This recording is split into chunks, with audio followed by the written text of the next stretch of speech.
Herzlich willkommen zu einem neuen Video. Heute zeige ich euch ein leckeres Rezept für ein scharfes Madras-Curry mit Hähnchenkeulen. Dafür bereiten wir zunächst eine Gewürzmischung vor. 5 bis 6 Nelken, 4 bis 5 schwarze Pfefferkörner und etwa einen Teelöffel Fenchelsamen in einen Mörser geben. Alles einmal gut verrühren, bis die Gewürze fein zermahlen wurden.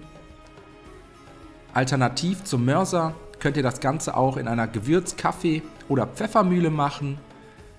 Als nächstes kommen noch die restlichen Gewürze dazu, je einen gehäuften Teelöffel gemahlener Kreuzkümmel, Koriander und scharfes Paprikapulver, außerdem Chiliflocken.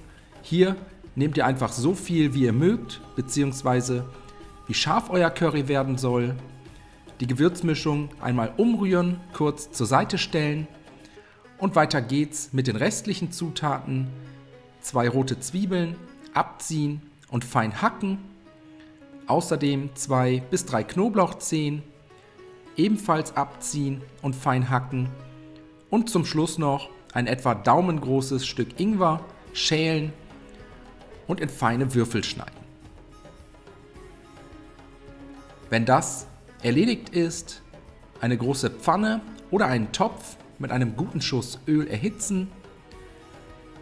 Dann Zwiebeln, Knoblauch und Ingwer in die Pfanne geben und für 2 bis 3 Minuten bei mittlerer Hitze und gelegentlichem Wenden glasig darin anschwitzen. Sobald das Gemüse glasig ist, kommt unsere Gewürzmischung dazu. Außerdem 2 bis 3 Lorbeerblätter und eine Zimtstange. Die Gewürze unterrühren und kurz mit anrösten. Und danach kommt das Hähnchen in die Pfanne. Insgesamt habe ich hier 4 große Hähnchenkeulen, jeweils ohne Haut, einfach auf die Gewürzmischung nebeneinander in die Pfanne legen. Und zum Schluss noch eine Dose cremige Kokosmilch, eine Dose gehackte Tomaten und etwas Wasser dazu gießen, bis alle Hähnchenkeulen knapp mit Flüssigkeit bedeckt sind.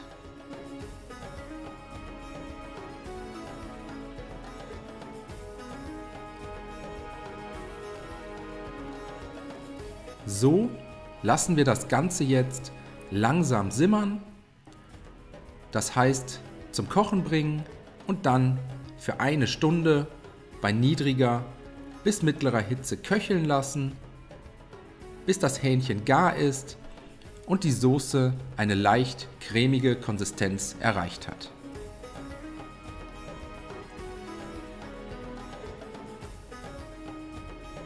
Zum Schluss müssen wir die Soße eigentlich nur noch mit einer guten Prise Salz abschmecken und danach können wir auch schon servieren. Als Beilage gibt es bei uns gekochten Basmati-Reis. Das Hähnchen neben dem Reis anrichten, danach noch ein paar Löffel der leckeren scharfen Soße darüber geben, etwas fein gehackten Koriander oder Petersilie für die Garnitur und dann wünsche ich euch einen guten Appetit. Ich hoffe, euch hat das Video gefallen. Viel Spaß beim Nachkochen. Bis zum nächsten Mal.